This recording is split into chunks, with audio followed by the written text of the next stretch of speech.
Halo semuanya, pada kesempatan kali ini saya akan menjelaskan topik perkiraan dan antisipasi masyarakat masa depan.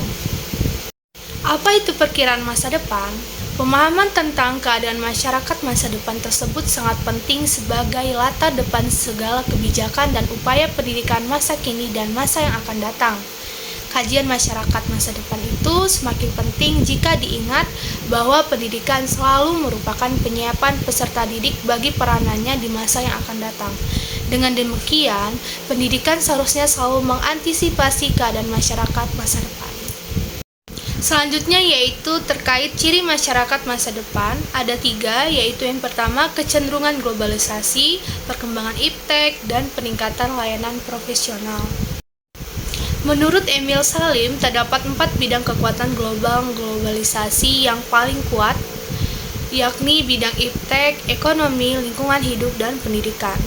Yang pertama untuk bidang iptek yang mengalami perkembangan semakin dipercepat, utamanya penggunaan berbagai teknologi canggih seperti komputer maupun satelit. Lalu yang kedua bidang ekonomi, yang mengarah ke ekonomi regional atau ekonomi global tanpa mengenal batas-batas negara. Lalu ada bidang lingkungan hidup, telah menjadi bahan pembicaraan dalam berbagai penemuan tingkat internasional. Dan yang terakhir, bidang pendidikan, yang dalam kaitannya dengan integritas bangsa termasuk budaya nasional dan budaya-budaya Nusantara. Selanjutnya, perkembangan iptek yang semakin cepat dalam era globalisasi merupakan salah satu ciri utama dari masyarakat masa depan. Percepatan perkembangan iptek tersebut terkait dengan landasan ontologis, epistemologis, dan aksiologis. Lalu yang terakhir, salah satu ciri penting masyarakat masa depan adalah meningkatnya kebutuhan layanan profesional dalam bidang kehidupan manusia. Karena perkembangan iptek yang makin cepat, serta perkembangan arus informasi yang semakin padat dan cepat, maka masyarakat masa depan semakin luas wawasan dan pengetahuannya serta daya kritis yang semakin tinggi. Oleh karena itu, manusia masa depan tersebut makin menuntut suatu kualitas hidup yang lebih baik, termasuk berbagai layanan yang dibutuhkannya, seperti layanan yang diberikan oleh pemangku profesi tertentu atau layanan profesional akan semakin penting untuk kebutuhan masyarakat tertentu.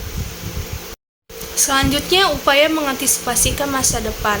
Sesuai dengan penjelasan Undang-Undang Republik Indonesia Nomor 2 Tahun 1989, fungsi pendidikan diarahkan bukan hanya untuk pembangunan manusia saja, tetapi juga ikut serta dalam pembangunan masyarakat. Perubahan nilai dan sikap dalam rangka mengantisipasi masa depan haruslah diupayakan sedemikian rupa, sehingga dapat diwujudkan keseimbangan dan keserasian antara aspek pelestarian dan aspek pembaruan. Pendidikan harus selalu menjaga secara seimbang pembentukan kemampuan mempertanyakan di samping kemampuan menerima dan mempertahankan.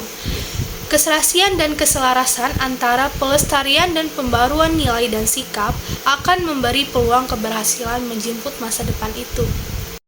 Dan yang terakhir, salah satu upaya penting dalam mengantisipasi masa depan adalah upaya berkaitan dengan pengembangan kebudayaan, dalam arti luas termasuk hal-hal yang berkaitan dengan sarana kehidupan manusia. Oleh karena itu, yang dibutuhkan adalah memperkuat ketahanan budaya sehingga dapat memanfaatkan pengaruh positif serta menghindari pengaruh negatif dari kebudayaan tersebut. Peranan pendidikan merupakan faktor menentukan dalam membangun dan memperkuat ketahanan budaya tersebut. Sekian yang dapat saya jelaskan pada kesempatan kali ini, lebih dan kurangnya saya mohon maaf. Terima kasih.